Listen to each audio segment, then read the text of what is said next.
Royal Rumble. We're on. What up, folks? The Savage Podcast back with another video. This is going to be our top 5 movies of 2020. Since we've been kind of doing this every year, right? We might as well come out with one for the hellish 2020. Yeah. So I was kind of thinking all day about what I've seen because, for me, I haven't seen anything in the movie theaters in 2020. Mhm. So Neither did I. where do I we actually, spend money? I actually got to go out to the theater twice. I saw, Wow. I actually saw Onward because it was in theaters for like 1 week, and then like the second week after that, they shut down everything. Like everything kind of shut down during the pandemic started or whatever, and they closed all the theaters. And then I'm a big Mystery Science Theater fan, so they do those Riff Track live events, like the Fathom events in theaters. And usually they do about 2 or 3 a year, but this year they only did one. And I've seen every one of those, and I'm a big fan. So I actually, braved the theaters and braved the coronavirus and went out and saw that one. And went by myself. Couldn't get anybody else to go with me. Like no one else wanted to. Right. To They're like, take "Is a you chance. crazy? But What? You want me to go watch hey, what?" I'm that big of a fan. I had to take the chance, and I went and saw it, and I turned out all right. I think, but it's fun. That's the only two times. That's the only two things I saw this year in the theater, or only two. Yeah, that's it. So everything else has just been on Netflix or streaming, and Right. that's the sign of the times now. That's what everyone's watching. Netflix exclusives or originals, Amazon originals. The old money in Hollywood is paying attention that things have changed, and the consumer wants to watch the latest shit at the house, and they should have that choice. There should be something available. You shouldn't have to pirate to watch stuff when it's released. It should be an option. Yeah. So the old way of doing things is out of the window now, and they have to re-scramble, figure out a new marketing, a new idea of how to capture this. People just want to binge stuff at the house. Yeah, because I mean, I am a fan of going to the theater, like with the upcoming movies this year.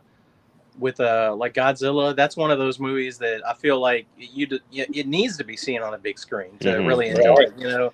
But HBO is just making it. HBO is making it. They're making it so easy just to stay home, though. It's like it's hard to resist. Just it's going to be cheaper for me to just stay home and watch the darn thing. So, I mean, it's like they're almost making it too easy for us to rather. I agree. Go out to the theater, and it's safer, of course, obviously, to stay home. And it's becoming the new comfort, just be able to. Yeah, I'll probably stay at home and see it. I probably won't go to the theater. I mean, unfortunately, I hate to say that, but it's just. Did any of y'all pay the premium that Disney charged to watch Mulan when it launched last year? No. Was it like $30? I think it was $30, and I don't know. Could you watch it as many times as you want for $30, or was it one viewing? I think there was a limit, Harry. I forget how it was set up, but it's not. I don't think it's unlimited. You don't own it. It's not like you purchased the movie digitally. You were just viewing it the day it launched in theater. Some studios tried different things because that came out. Some studios tried different things this year because I know with Scoob when it first released, because that was one of those early animated releases where they were like, okay, we're gonna give you the option to buy it now, or you can rent it for like $20, or you can buy it for $25. Like that's kind of how they set it up. So they were essentially doing it so we're like, they were kind of like, almost tempting you to just go ahead and buy the digital copy early. That way you'll own it, so you don't have to buy it later if you liked it and all that kind of thing. So they're kind of like I think they're using the streaming thing as a marketing way to get people to buy the movies as well, or at least like Warner Brothers was trying that. Like not everyone's doing their own thing with this whole. There's programming in there. It knows how to kind of pick and choose and get you, like, if you want something. All of a sudden it's $3.99 or $4.99 to rent, or to buy. Right. But I think there's a lot pretty intelligence that's behind the way our social media or our apps and all that digital media reacts. Right. Yeah. Do y'all want to just jump into it, or let's dive into it? Do you want to go from left to right? Maybe everybody should do their 5 and pass it around, and then we'll do our 4s. Do we want to start at 5 and then go to the first? The count up to 1. Yeah, I'd say we count up to 1. Yeah, I'm gonna go the lowest to 1. Yeah, being my last one. So, you want me to go ahead and go firsty? Yeah. Okay, so this was actually kind of a hard list for me to make because just having to think back a whole year of stuff that I probably purchased or rented. Right. Because I did do a little red boxing as well throughout the year for my movies. One reason is because we're talking about a lot of movies had early access or rental, and some didn't. Some still had in theaters only. So one of the movies I wanted to see was the New Mutants. And I didn't get a chance to for months because it was it wasn't a rental, early access online, you know. Right. So a lot of the stuff that I remembered, I'm probably going to think back in a little while and be like, darn, I should have added 2 more movies. But anyway, I'm going to go with my top 5. I'm going to go from lowest to the best movie I saw. And I have one honorable mention I'm just going to put out there was Borat. I did enjoy seeing Borat again. The subsequent movie film had his daughter, and I like the story. It was really good. So I have that as my kind of honorable mention. Yeah. Okay, going into 5, I picked Bill and Ted Face the Music. Kind of a fan of that one. That, you know, the original Wild Stallion and all that. So it was kind of nice and nostalgic, and it was like kind of closure to the movies. Really? So I kind of liked it, you know. So I picked that as my number 5. Okay. Did y'all get to see it? And we're going to go like light on spoilers, right? Because I haven't seen that one. Like some of these that we might mention, I don't want to spoil anything for anybody. Okay. Just thinking ahead about my list or whatever. Yeah. I mean, you can talk about it. You know, we just want to like kind of keep it light on spoilers if possible. You know. Yeah, and for anyone who's watching as well. That'd be a good idea. But if you're a fan, to me, in my opinion, we're a fan of the original, and if you're a fan of course, Keanu, it's definitely worth a watch. So. Did they make a lot of references to the past movies? It looked like it from the trailers. It looked like everything. Like whatever you saw the first 2, I feel like this movie kind of gets stitches and sews it all together real nice. The storyline, you know, of course, George Carlton, George Carlin, passing on, and it paid homage to him really well. That's good. Yeah, it was nice. It was good, and I think, if I'm not mistaken, Keanu does have a cameo. So okay, y'all enjoy that. Oh, wait a minute. No, not Keanu. I'm sorry. He's in it. He's starring in it, bud. Yeah. No, I didn't mean Keanu. I meant there's another A-list actor that makes a cameo in it that wasn't in the first ones. Okay. But yeah. So anyway, that was my number 5. Number 4, I'm gonna dip into animated movie, and it's gonna be The Croods. New Age. The New Age. Yeah, I enjoyed that. We the family enjoyed the first one, so we actually got the early access purchase, or we just rented. I think we just rented it. Yeah, we rented it for 48 hours or whatever. That was one of those that actually released in theaters, but I didn't. I almost went to go see it. A friend of mine saw it and he liked it, but I just couldn't bring myself to go out and check it out. But I love the first movie though, so it was a good follow-up. Agreed. It's one of those DreamWorks better ones for sure. Does it kind of like leave off where the first one was, or does it take place like years later, or? No, I think it's pretty soon after the first one. Okay. I don't think much time goes.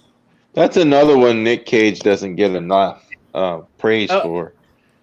Is his performance as the dad in that. It's for a guy that makes a lot of garbage movies, that and Kick-Ass, is some of his better acting chops for sure. I think he should like that could be a new career avenue for him. Just voiceover work. To me, the Croods movie, the first one, was probably the best movie he's done in like the past 10 years easily.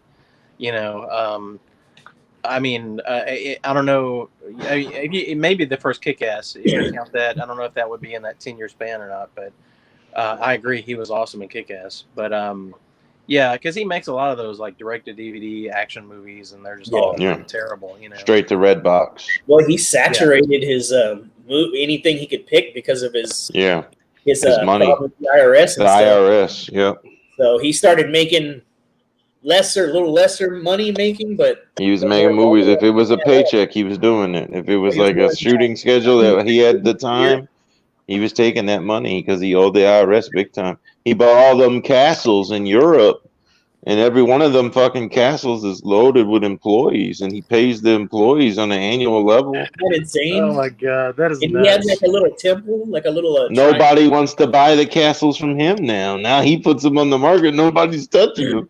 Yeah, what is it? Is it called a terrarium or whatever? But he had a pyramid built for when he dies. It's in my god, above ground sarcophagus. Of course he did. And it's like lavish, like gold. Like it's kind of insane to watch. They're gonna bury him in his Superman costume he was gonna wear in the late 90s. Yeah. Does he realize he's not actually living in a National Treasure movie? I mean, that sounds ridiculous. That sounds like something right out of one of his National Treasure movies. How many people used him on the insurrection of the Capitol, putting him stealing the Declaration while everybody was raiding DC? That meme? Right. I mean, that sounds nuts, man. That's crazy. I didn't know anything. I think I heard about the castle thing, but I just forgot about it. But I had no idea about the pyramid. He has like 5 castles in Europe. He is a cartoon character at this point. He's bonkers. He's lost his mind. He just needs to do cartoon voices. I'm telling you. Yeah. A little side note to him. I forget. It was probably about 5 years ago. I'm just gonna say 5 years ago. Lisa and I were in Las Vegas. We go every year. We go over there and party and gamble. And we saw him like he was shooting a movie right in the was it Caesars? No, it was one of the hotels. Rock and Roll. Rock and Roll. Yeah, it was the Rock and Roll. Hard Rock or whatever. Rock, yeah, he was. They were shooting some shoot scene, and he was like on top of a table, and we got to watch him do the whole act scene. It was pretty cool. That's crazy. Yeah. I don't know why I just jumped into that, but anyway, we didn't get to meet him, but we got to see him from a good distance. Yeah, cool. From afar. You were in the presence of the Nick Cage. Yes, I'm a huge fan of Nick Cage, and even his more B-ish cheesies. I love him, man. I'm not gonna lie. I get into his stories. Have you guys ever seen Drive Angry? I love Drive Angry. I own it. Angry. That movie is terrible, but he is a lot. He's fun to watch in that movie, and also who's really fun in that movie is William Fichtner, the guy that plays the devil, the bad guy. Yeah, I think, or he plays like the devil's like assistant or something. I think he's Death or something like that. Yeah. The collector or the assessor. Yeah. He is like hamming it up like nobody's business in that. Both of them are. He's wonderful. They were like, those are some ham-fisted performances about two actors for sure, but that's a crazy movie. A buddy of mine worked on his studio, or the studio that made that. He used to work for their studio, and they had like a local branch that actually like, I think they're based out of like I forget where they're based, some other country or some other place, but they had a small studio here and where I live, and he worked there for a while. So that's the only reason I saw it, but I was like, man, this movie is nuts. Yeah, that's one of my, when he started kind of really cheesing it up, that's one of my favorites of the B movies he's been doing, I'll call it. It's very underrated. I really enjoy it. Everything that he escapes hell, that's just to do this, for his family. Pretty awesome. And I like the whole death gun and everything. I won't spoil more, but it was an awesome movie. I mean, it's fun. It's dumb, fun humor. If you can just Yeah. sit down and enjoy it, turn your brain off. Man, it's fun. So that was my 4 crudes. So going into 3, it's going to be another animated. It's going to be Onward. I enjoyed it. Good movie. That's another one that we bought. We actually that one was a $19 to purchase for early access. Mm-hmm. Most of them were only rental. That one they let us buy it. So That's cool. I've seen it probably 3 or 4 times already since. It's a good little movie. Yeah, I liked it. That was the one that was one of the 2 that I actually saw in the theater. Like I mentioned earlier, it was out for like 1 week before everything shut down. So thankfully I got to see it in the theater, because I always try to see like the Pixar movies in theaters. Like that's kind of a tradition for me. Like I always try to go out and support them and watch their movies like when they come out. But so at least I got to see that one. Yeah, enjoyed it. Moving on to number 2. This one's going to be a Netflix exclusive, and it's going to be Palm Springs. I don't know if y'all got to see that one. Was it? No. Are you sure? Okay, my correction. Hulu or Hulu exclusive. Oh, is that the one with Andy Samberg? Yes, we're big. Oh, I loved that. I enjoyed that one. Yeah, we're big. Where the fans day kept restarting. Right, it's basically that was a good movie. Yeah, a modern take on Groundhog Day with Bill Murray. Yeah. He's stuck in this paradox where it's like a loop. He relives every day and wakes up at 6 a.m. every day, 6 a.m. the same day over and over. But this one's really awesome because he can bring people into the fold with him, into that little bubble, if you will, that loop bubble. So I thought it was pretty awesome, pretty smart, witty little movie. So what was that? What was that called again? Palm Springs.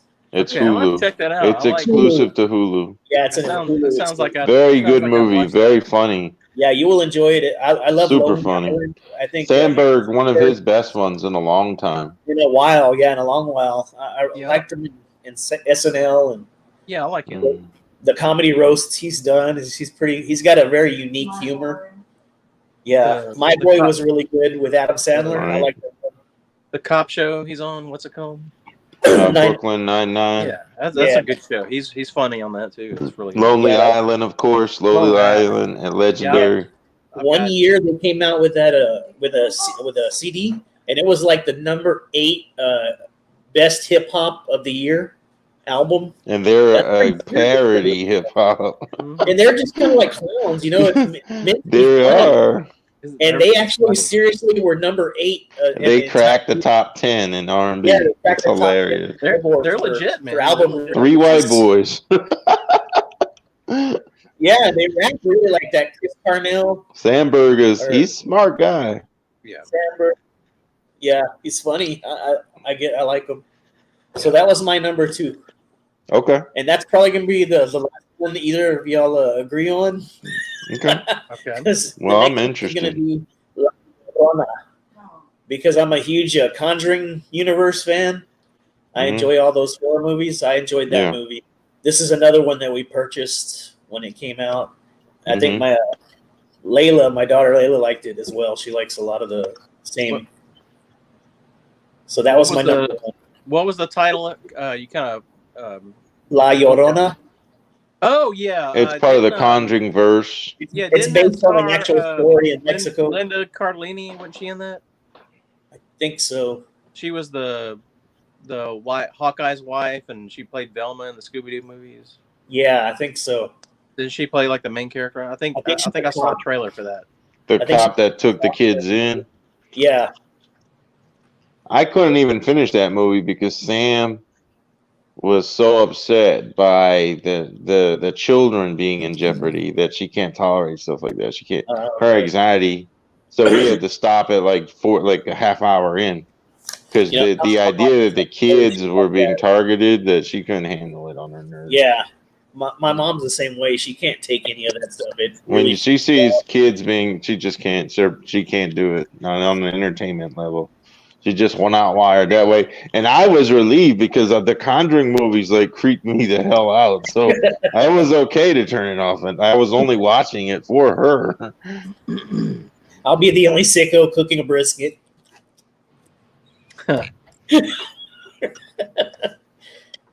I love those movies. They're Well, let me see if I can do 5 real fast here.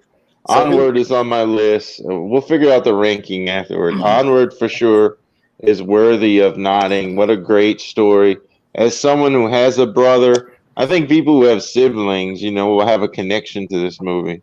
right. And I love the connection, and I love the chemistry between Pratt and Spider-Man. Tom Holland, I thought it was really good. I love the scenery, the little world they created, and it was super funny. It was just the right amount of. If I had to between it and Soul, I would think that was Pixar's best of 2020 of the two. Not to knock Soul because it was a good movie, it was worth watching, but I feel Onward resonates to me as an older brother more. Agreed. So definitely Onward's on that list. Palm Springs, super funny, very clever. It's been done before, but not that way. And Sandberg is just so good at what he does. And the female lead in that movie, I can't remember her name, but she was right there with him, keeping the energy going. They traded back and forth, so that was very good of last year. One of the best films of last year. The DC animated movie, the one where Superman is like Mexican immigrants find him instead of the farmers, and he's like evil, but he's like corporate Superman, but he's like has raised in a Hispanic community, and like Wonder Woman like kills people, and Batman is a vampire. You know that one? Did you see that one, Kev? Among Us, or what was it called? It's one of these DC animated ones that came out last year. It's But a good one, but that's like Justice League. yeah, it's like an alternative universe, and they're trying to set it up like they did something and they were gonna use the military against them. It's a good one. I like that. Gods and Monsters. Gods and Monsters. Yeah, I think it might be that one. Yeah, I enjoyed that last year. That is a good one. I really like that one. I don't think that came out last year, but I'll allow it. Thank you. Because there was so little content because of the shutdown. Yeah. I saw it last year. It probably hit streaming services last year because that's what it is. There you go. That's I'm a cheapskate. I won't watch it until it is on one of my streaming services. That's a really good one because I like that. I enjoyed that movie, bro. Especially the vampire Batman. I really digged that persona. He was like super. He was still a detective, but yeah, he was more scientisty. But he was still like amazing in a fight too, though. Like creepy too, also. But yeah, and it had the whole movie had that the style and look of like the Bruce Timm universe, like I think he may have like been involved with that movie. I don't know if he directed it, but he at least like worked on the character designs and stuff like that, Yeah. I know Kev watched one that came out last year over and over. He really loved it. Was it Justice League Armageddon, maybe? It was called Dark Apocalypse. Apocalypse, yeah. See, that I haven't seen that one. There, I've gotten caught. I'm surprised that wasn't in your top 5, Kev. That one. Yeah, I was thinking about it. It wasn't something I missed, but it was right there. I had I let like during the whole pandemic, I was really behind on all those. I missed like the last like probably 10 DC animated movies, and I finally got caught up on them, except for the ones that came out last year, the ones for 2020. I still haven't seen those yet. There's like 3 of them, I think, 2 or 3 of them that's come out. And that Apocalypse War was one of them. I haven't seen that one yet. I need to see it as well. I do enjoy those DC animated. Yeah, I've seen I've followed those DC animated movies like way back when they started in like 2007 or 2008. I think is when the first one came out. They were always superior to whatever Marvel was doing on a cinematic level. Paradox, Flashpoint. Yeah, Paradox is one of the better ones for sure. Yeah, all of them were amazing. I like the one where they had the versus the Teen Titans. Mm-hmm. I enjoyed all those. Yeah, those are fantastic. I'm having a hard time thinking of. I saw John Wick 3 last year, but I know it was a 2019 movie. But I really like John Wick 3. I don't think it was the best film, but I enjoyed it. But If I had to pick one movie that did come out last year that I love, and this was one you had to either purchase on Vudu or wait for it to come out on home release to watch it, but it was The King of Staten Island, and that's got Oh yeah, what's his name from SNL as well, Pete Davidson. Pete Davidson, yeah. And it's done by the same guy who did Juno and all those other movies, so it's that guy that directed it and wrote it. So it's a really good movie. You would love it, Kevin. He's a tattoo artist in it. It's in New York. EMS is involved. Hey, I It's like called The King of Staten. You need to check it out. I loved it. I love Bill Burr is in it. He's amazing in his role. That guy's funny. And what's her name? Hot Aunt May. She's the mom in it. So Marisa Tomei. Mm-hmm. So Marisa Tomei. You add that to your list. The King of Staten Island. I do believe it's on HBO Max. You don't have to pay for it now. We can watch it free. Yeah, it's a good one. It'll tug on your heartstrings. It's got a good story. I've been meaning to check that one out, Harry, because I highly recommend it, guys. It's a good cast, and I like Pete Davidson, and it seems like and the guy that wrote it and directed it. Once you see his name, all he puts out is amazing movies. Yeah, I enjoyed Juno when it came out. I liked it a lot. Juno was really good, but I'm really a big fan of Michael Cera. His kind of comedy style. He's not done anything in a while. He's fallen off the grid. That guy, he's always been like that. He'll do a movie, he'll take years off. He doesn't really care. He's just enjoying that money, man. All that money in the bank. Whatever he makes, he can make it last forever, it seems. The other guy, let's pass it to Brad. What's your 5? Okay, all right. Of 2020. I'll try to run through these notes real quick. I made too many notes on these. Sorry. Okay. But paraphrase. So, all right. Number 5. I'm gonna go with Scoob. I'm a big Hanna-Barbera fan. Yeah. All right. I thought the movie was first of all, there's gonna be a lot of animation on my list because I'm a big animation fan. So just fair warning. All right. But who you are, bro. I thought it was good. It wasn't it wasn't great. I mean, I didn't think it was the best movie ever, but I thought it was a good beginning. Hopefully, I really hope they continue this like Hanna-Barbera universe that they're trying to like get off the ground with this movie. I thought it was a kind of a good start to that. That kind of set things up, pretty well with this movie.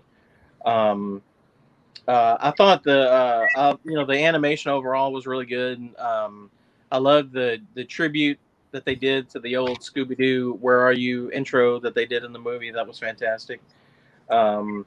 And I didn't think I would like Mark Wahlberg as Blue Falcon, but the way they wrote him in that movie, like the way they wrote his character, it actually made me enjoy the character, and he did a good job with it.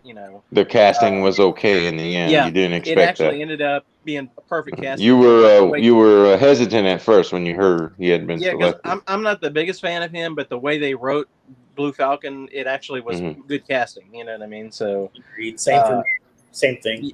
Yeah, and Dick Dastardly and Muttley, like they were fun as the villains. It was fun to see those kind of like classic characters, and they were kind of like they had a slight redesign to them, but for the most part, they looked and acted like the old school characters, And I guess the things I didn't like was I didn't like Tracy Morgan. He played Captain Caveman in the movie. And mainly, not anything against Tracy Morgan because I like him, but just the way they characterized him. Because I like the classic Captain Caveman where he's like doing the caveman speech, or the unga bunga, me do this, that kind of thing. But they got away from that, and it's very insensitive. Yeah, it just to me the way they played him in the movie, it didn't really work, But it sounds to me like casting him did not do justice to the history of the character. Yeah. I mean, they were trying something new, so I mean, I don't blame them for that. But we're lucky to get a little Captain Caveman, though. I guess even though it was cool to see him in the movie. Yeah, for sure. I mean, that was one of my favorite characters of all time with Hannah.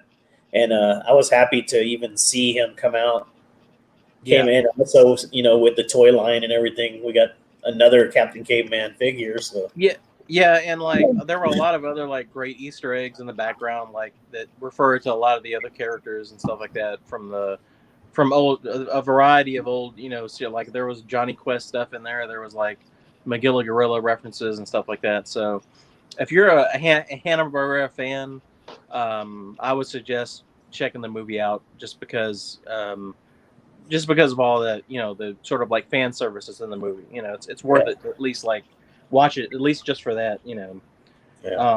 Agreed. All right, I'll move on to my number 4 pick, and that was actually a movie I just watched last night, but it did come out in 2020, and that was a movie called Wolfwalkers, which is an animated movie, and it was. It's directed by a director called Tom Moore, and this was like kind of like part 3 in like a sort of a trilogy of movies. He calls it his like Irish trilogy because like all of his animated movies that he's directed are like kind of steeped in like Irish like folklore, and they're sort of like based on like Irish folk tales and children's like tales from that part of the country or that part of the world.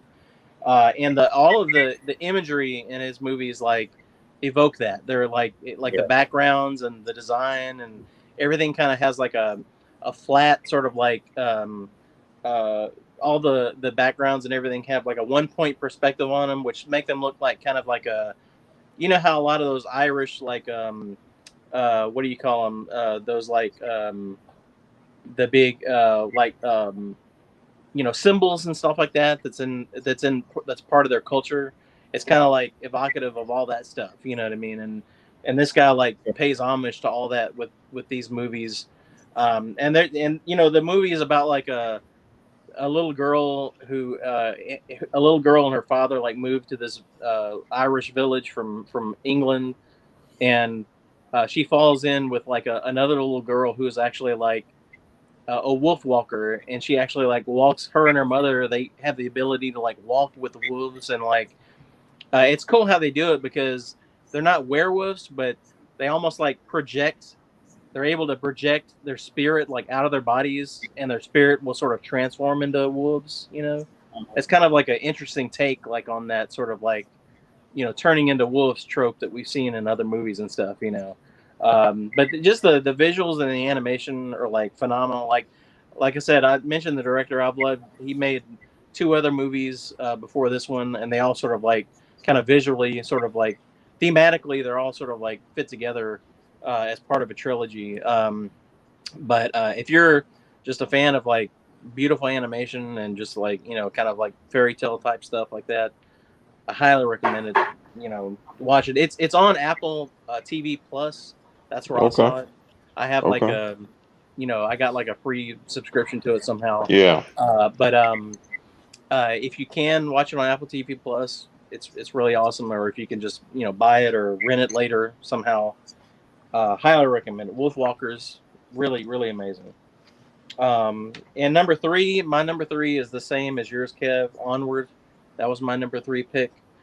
And it's just like a fun. It's like, to me, it felt like a kind of like the Flintstones concept meets Dungeons and Dragons. You know what I mean? It's like instead of the modern Stone Age family, it's like the modern medieval family. You know what I mean? Like that's the whole like kind of theme of the movie. And you basically stole everything that I was gonna say, Harry. Like all the actors that was to me one of the best parts of the movie were the performances, like Tom Holland and what's his face, Chris Pratt. Their chemistry was awesome as Marley and Ian, and even Julie Louis-Dreyfus. She was great as the mom. She was awesome. Always awesome. And I didn't think I think Octavia Spencer played the Manticore character. I thought she was like kind of like weak, like her humor was a little forced or something. Like that was like kind of like the only one weak part of the movie I felt. But she's like yeah, I loved her. But overall, like it was really really, it was like fun, and but like you said, Harry, to me the biggest thing about the movie, I mean, it was fun to watch, but like I related to the the message of family in the movie. showing that bond between brothers, because I grew up with like 3 older brothers, you know, so and you know, I could relate to that, you know, in a big way, and it was kind of like emotional for me when I watched it, you know. So like anytime I can make that emotional connection, you know, with a movie, like it'll always, you know, kind of stay with me after I see it. So, you know, I mean, for those reasons alone, and you know, Pixar, they're, you know, they pretty much mastered, you know. Yeah, they're on every single movie. Yeah, I mean, they're banging on all cylinders at this point. So I highly recommend, you know, anyone checking that out. And then number 2, is it number 2? Yeah, I'm up to number 2. I'm surprised that no one has mentioned this yet, but I picked Wonder Woman 84. Like you guys didn't like Wonder Woman 84 at all? Like I don't hate it, but it wouldn't be in my top 5. That's for sure. Wow. Okay. I like that I didn't pay for it. Yeah, I thought it was 30 minutes too long, and yeah, like if they were gonna go with Cheetah, then she should have been the single focus of the movie, not I agree shared. with that. That's one of my notes, Harry. That's exactly one of my notes that I had, because even though it's like number 2 and like I enjoyed it, I think I just like it. I put it at number 2 because it's like kind of like the big comic book movie of the year. You know, I'm like a huge comic book fan, so, and I do love Wonder Woman. I like used to watch the TV show and reruns, and I've like always enjoyed the character in the DC animated movies and stuff. So yeah, but I mean, I thought it was that was supposed to come out in May in theaters, right, that year, but because of the pandemic, you got to give them kudos for getting it out to us the way they could in the same calendar year. It took, unlike another company we know who was going to have the 2 movies face off, and we've yet to have that released to us. No. And you know, like the acting was good. I thought Gal Gadot was actually, her acting was a little better this time around, because you know you could tell she's comfortable with the role by now. Now this is her. She delivered. Like how many times did she reprise it? Batman versus Superman, Justice League, Wonder Woman 1. So she's comfortable with the role now, and that's apparent. Yeah, she delivered some pretty, you know, heavy emotional scenes in the movie. I thought she did a good job. And you know, her chemistry with you know, Chris Pine was great. It was good in the first movie, so I mean, I really liked him coming back. And I like Kristen Wiig, but I just felt like she just didn't really, the way they wrote her character, like that was my biggest gripe. That's really my biggest gripe in the movie, was how they handled Cheetah, because like Cheetah is supposed to be like Wonder Woman's Joker. You know what I mean? Like that's her like big villain. Yeah, that's the main villain. That's her big villain, and she's playing like second fiddle to another villain in her own movie. You know what I mean? Like that, like kind of.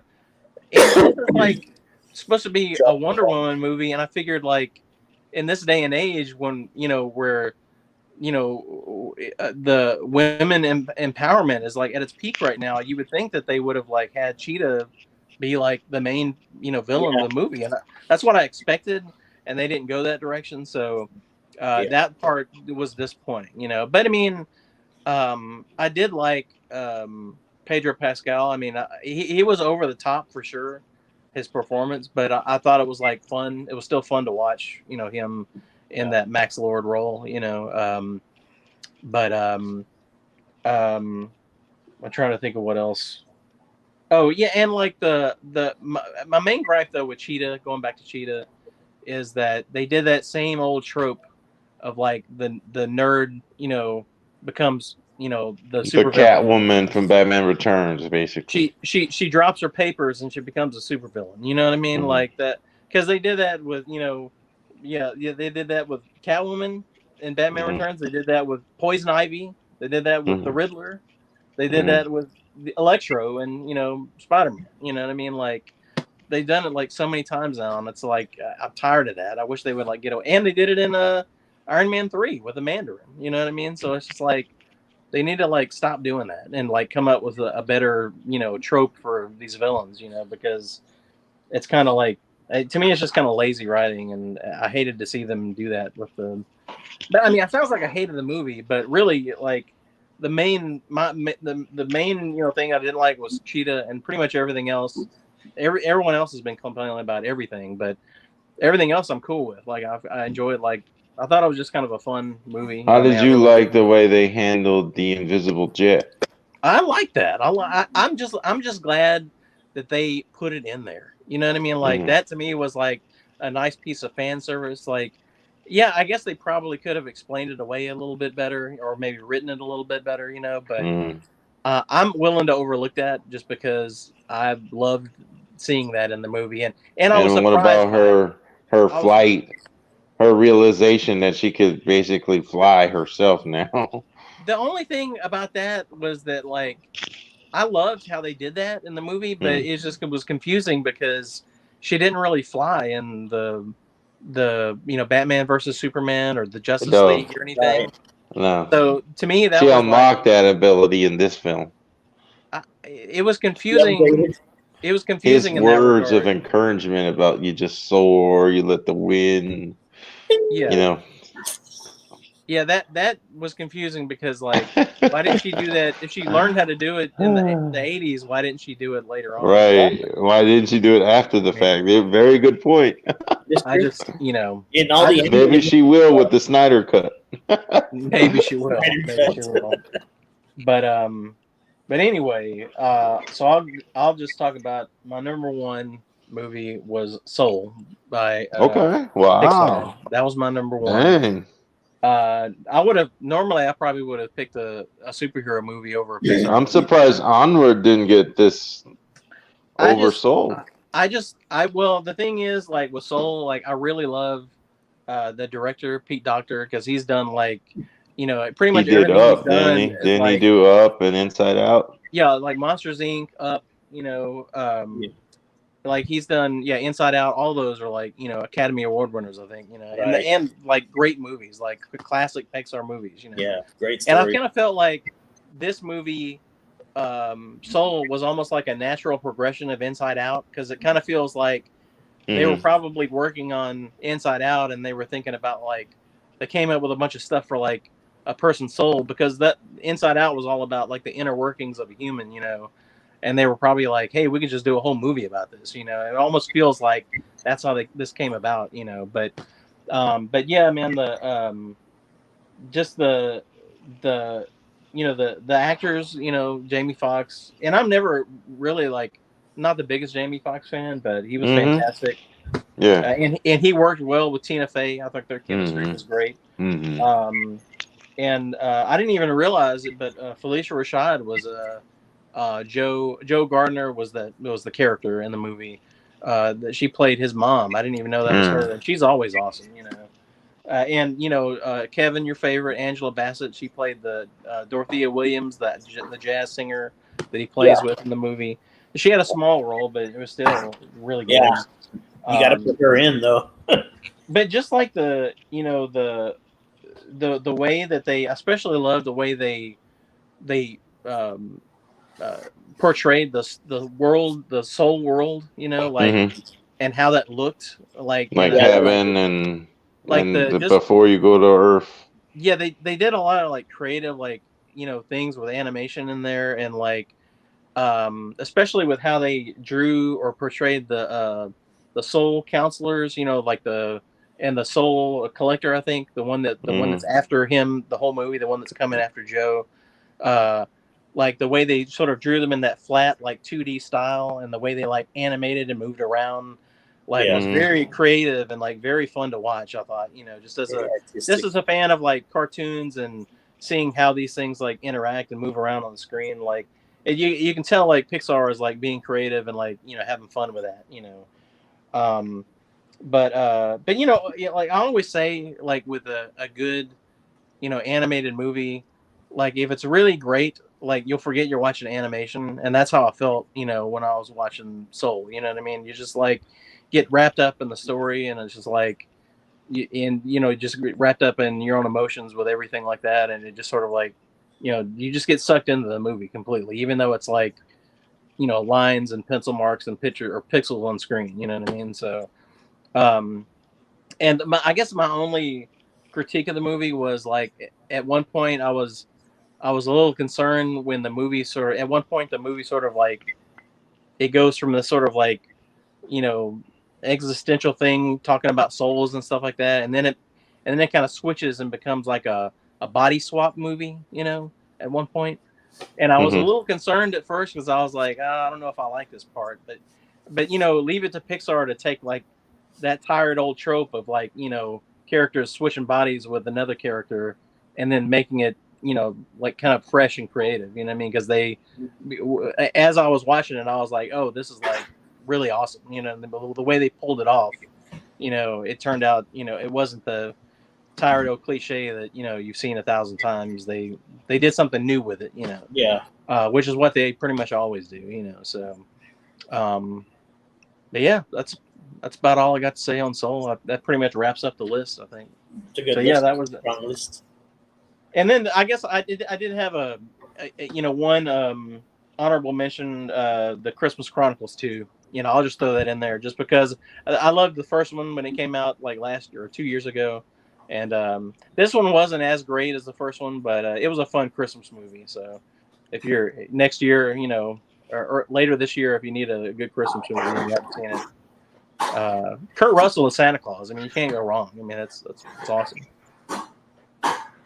But yeah, that wraps up my list, guys. I think I remembered one that I didn't mention, and it's one I'm shocked to say is the Trolls sequel was not horrible either. It was pretty funny. World Tour. Mm-hmm. I liked Rock and Roll. I watched it with Sam, and it was pretty darn funny, I gotta say. I didn't like the first Trolls movie, but I Me either. really love their designs and how colorful they are. Like I really love how those movies look. Mm-hmm. Like, I mean, I got one of the troll, like the Branch figure, like one of the Mm-hmm. dolls toys that came out. It was on clearance, and I love the way they look, so I just picked it up just because of that, you know. But Well, it's a grander scale on this one because you see all the other music nations. Infamous doll. Remember the one that got pulled? Oh yeah, that one that was recalled. I didn't know. The activation button. Yeah. Boy. I remember us talking about that. That's crazy. Problems, man. I forgot all about that, Kev. That's funny. Terrible. Yeah, guys. Huh? Wonder how messed up that was. They probably settled, and that was it. I totally forgot about that. I'm sure it's on eBay. I'm sure it's on eBay right now for like it probably is $300. way more than it's probably worth. Mm-hmm. Well, let us hope that in 2021 we'll actually have more movies this time around. Hollywood is working around the pandemic now. You're using precautions. Streaming services are becoming more competitive, and they need to be, because those things, when you have 2, 3, 4 of those, they add up to what you were paying cable. It's not a savings anymore at that point. No. So they need to all compete for your money to be what makes them worth it. And this is going to be a big year to see what service consistently has noteworthy. Disney Plus, I've yet to turn mine back on since Mando went off, and WandaVision is tempting, but I probably won't do it until Falcon and the Winter Soldier. At the same time. Yeah, I'll watch both when that's out too. Like that. I mean, I hear the most recent WandaVision was amazing, but we'll see. Yeah, I need to give it another chance. I watched the first episode and I stopped, but from what I hear, I need to get back into it and watch it. They say 4 is a big meaty episode. Yeah. Yeah, that it's just like to me, it just feels like one of their movies, but it's just kind of like drawn out, you know, over, you know, a series of episodes. So what do we have to look forward to this year? We have Kong versus Godzilla. We have Dune. I guess Black Widow eventually, some way or fashion. Yeah. Even though we should have had it. Right. And then what else, Marvel? Is Eternals actually going to come out this year? Because that should have dropped last year too. Yeah, I don't know about Eternals. Yeah, it's supposed to come out in November. Yep. I have no idea. I doubt it. I feel like Disney is like pivoted toward their shows, and that's where they're putting all their focus right now, you know. So like, I don't even know. I wouldn't even be surprised if they push the movies even further back and just. Did either of you watch the Robert Downey Jr. Doolittle movie last year? No, I heard that was I terrible. have it on my watch list on HBO Max, but I wanted to get a gauge if you boys have stomached through it yet. I listened to a review of a No desire. a movie review podcast I've listened to for years, and I trust these guys like because it's one of those podcasts where it just feels like us just sitting here talking about movies. Yeah. And they just like I was just It was like it was a stinker. it sounds like it's not good, but it's just one of those things. It sounds like there's a lot of humor infused into the movie. Unfortunately, it sounds like a lot of the humor is kind of juvenile, which like you may like that, you know what I mean? If you're into that sort of thing, I mean, and I'm not against juvenile humor when it's done well, but it doesn't sound like they did a good job with it in this one. So I don't know. It kind of sounds like the tone is all over the place. Like the movie, 1 minute it's trying to be serious, and then another minute it's just doing fart jokes constantly. So it didn't sound like anything I would want to. There was like an inconsistency in the storytelling. Yeah, it doesn't sound like anything I'd be interested I probably won't bother. My time is so limited, so I don't want to watch something like that if it's not worth it. Yeah, I have no desire. But I'm trying to think of what else is coming out besides the God. I wish I had thought about that. I saw the trailer for Loki, the movie. Okay, yeah. Yeah, the series. It's all right, I guess. It's not interesting you? It doesn't look. No, I mean, no. I'm intrigued. I'm intrigued by the Loki series. I have high hopes. I'm just like at this point. I'm just like a complete Marvel Studios convert. Like I implicitly trust them. Like I never. I'm just like whatever it is, I'm gonna enjoy it. You know what I mean? Yeah. Like I know that sounds bad, but I just I feel like that with certain things too. I get you. I've gotten to that point where I just like the Spider-Man has me excited. The next Spider-Man with the various Peters from the other universes, and they're supposed to bring Charlie Cox as Daredevil. Yeah. In that for a brief time. I mean, that gives us hope that the Netflix superheroes will be integrated into the MCU, and why not? I thought I read something that this is TV related, but I thought I read I don't know if it's TV or movies, but I read that John Bernthal should be returning as Punisher. I don't know if it's going to be. He needs to, and he does not need to. They don't have to do an origin. No, we're already educated in the character. It's Punisher. Drop him right in there. Give him guns. Give him his skull. Killing people. Let him have his skull shirt. Yeah, because it was his before any political thing.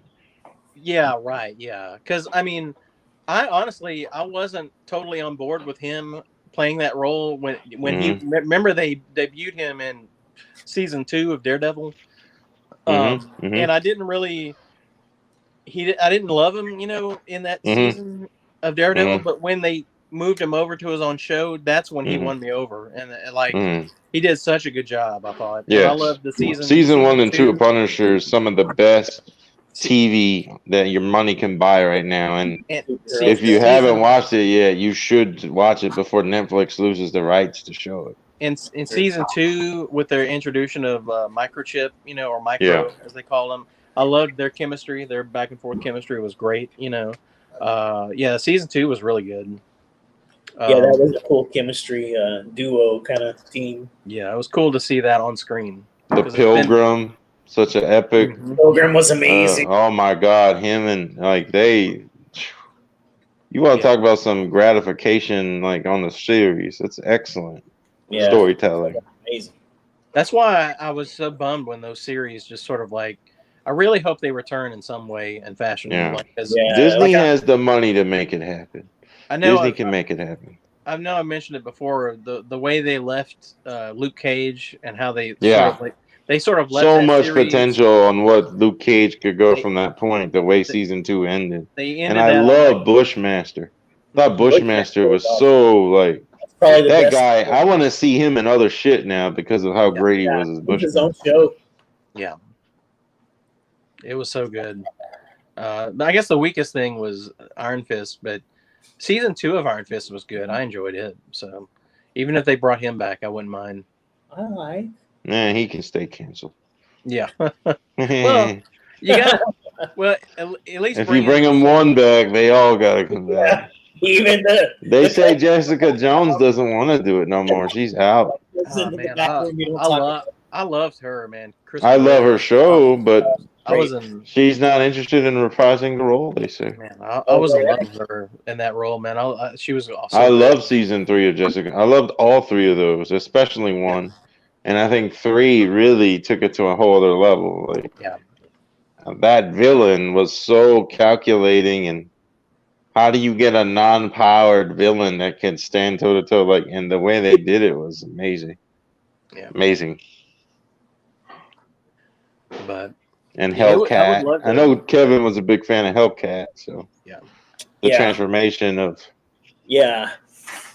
I spotted it right away. Ask me Hellcat. You're like Hellcat. I remember you hitting me up on your phone. You're like, they're gonna do Hellcat, aren't they? I'm like, I guess so. You're more into it than I am. And they kind of like planted the seeds for that sort of like early on, like in the previous seasons, you know. So that was cool how they finally paid homage to that, you know. But hopefully those will, bringing it back to the movies, hopefully those characters will come back either in the new series or in the movies somehow, you know. Right. It'd be a shame to just let those characters and those performances go to waste, kind of, you know. I wouldn't have minded a second Defender season. Yep. I know a lot of people. We need to see how he got out of team what happened. Team movies. Yeah. The way Defender season 1 ended, we need to see how Daredevil got out of that predicament. Right. If he did, or what's going on. Yeah. Like, how's he going to defend Peter Parker in court if that happened? Like, it's not lining up. You have to pay more for a lawyer that has vision. Man, that third season of Daredevil is probably my favorite of all. Oh, that's a good one. That's that final face off between him and Kingpin is so good, so good. Netflix Marvel was so underrated and so like a love letter to the comic books and how graphic it was and adult centric. That final showdown they had was just so fierce. Yes, like it was like, man. I mean, it was so good, man. I really, really loved that. It was like probably my favorite season of all of them. It was pretty damn epic, man. You're whole thing with him and his past with the nun and all that stuff, the way there was like, so you got the drama in there too, you know. So yeah, excellent, stellar TV. Yeah. So that'll kind of we're talking about TV, so that kind of teases into maybe a future discussion. The top 5 TV of 2020. Now that one, I'll have my list ready. See that segue there, guys? Huh? Very good, smart, very smart. Pulling my weight around here, you know. Yeah. Of course. We're gonna have to do a future video involving 2020's top TV picks. Oh no, that one I cannot wait because there was so much good TV this year. Way too many. I almost wish it was top 10 because I have so many shows that captivated me. It'd be easy just to say 10. But 5 is okay. 5 is fine. I don't have that. We can do honorable mentions. Yeah, I have a couple of honorable mentions. I don't have a whole lot of stuff, but it was tough though. It was tough to sort of like to. I watched a lot of TV last year, boys. Yeah, I think you watched more than any of us. I watched a lot of TV. Yeah. I can't wait to see how everybody's shows stack up. Maybe we'll get Blucher to grace us. Although Blucher watches stuff from like 30 years ago. He don't watch stuff. He's just going to say Lovecraft Country and Spider-Man from the 90s. And we all have our stuff that we binge that's old. And some Jet Li movie starring DMX or something.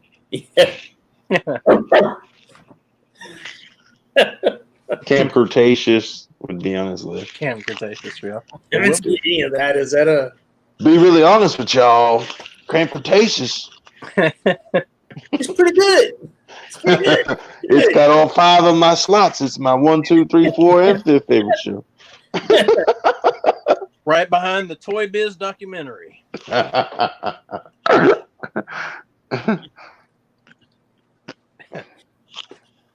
Kenner story. The Kenner story. It was 1990. It all started. Well,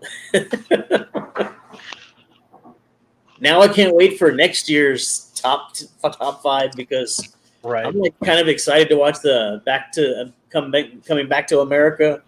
Have you seen? Oh this? yeah, man. That's one of those ones I'm looking forward to. The trailer for that looks so good. And Yeah. the Ghostbusters movie coming out looks Ghostbusters, really Yeah, I good. want to see that one too.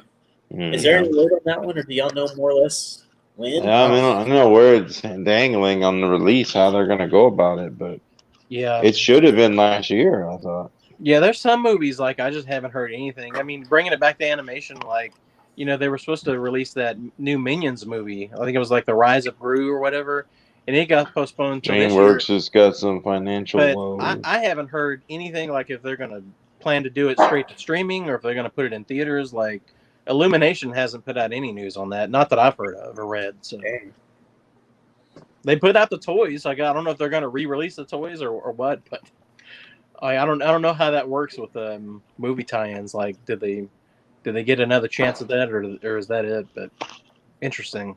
It's definitely interesting times we're living in for sure. Yes. Historic for sure. We're witnessing history, guys. That's true. Apparently, Nick Cage is going to portray the Tiger King on the Amazon movie about his life. Is that real or is that a joke? That's real. They're going to That's do going to happen. the Tiger King movie, and Nick Cage is going to be. He's Damn. crazy enough. I mean, he could pull it off probably. They give him $10, he'll probably go do it. Yeah. I'll buy you some Red Lobster. Shit, I'm acting. Bezos can buy all of Nick Cage's castles that he's in debt with. So. Castles.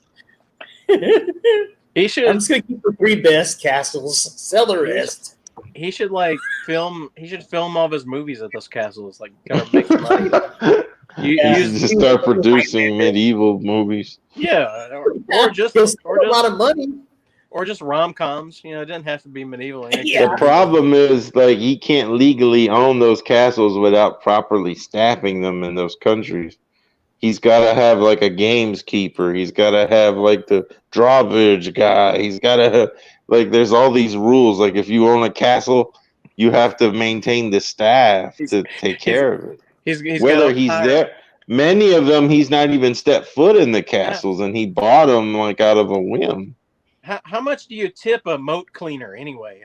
How does that work?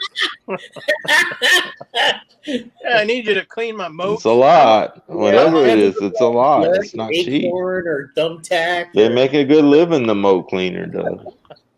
I'll get on Indeed.com to find out. He probably has a very nice flat, as they say. The moat cleaner's cleaning out his moat, and there's a whole bunch of wigs that he's worn from past movies coming out. He's like, another wig, great, He doesn't even fill the moat up with water. He just fills it up with the wigs from his past movies. The bad thing is one of them is going to be Ron Howard. He's got to work for his own castles as the gesture of the court in each of the castles. Cage. One less guy to pay on the payroll if he does that. Yeah. He's like, that guy. Man, he could do Drive Angry 2 where he goes back in time to medieval times or something and he's living in the castle. 30 minutes to the Rumble, Kev. About that time, I guess. The Kev Freeze. The Kev Freeze, or was he playing a trick on us? We almost made it to the end here. We can't ever tell. So close. Kev be like, he moved. All right, maybe we should get out of here before Kevin's computer melts down. What it's doing? It's going nuts. Meep boop. Error. You got mail. I'm on dial up. Come on, make a phone call. We're sorry. Get off the phone.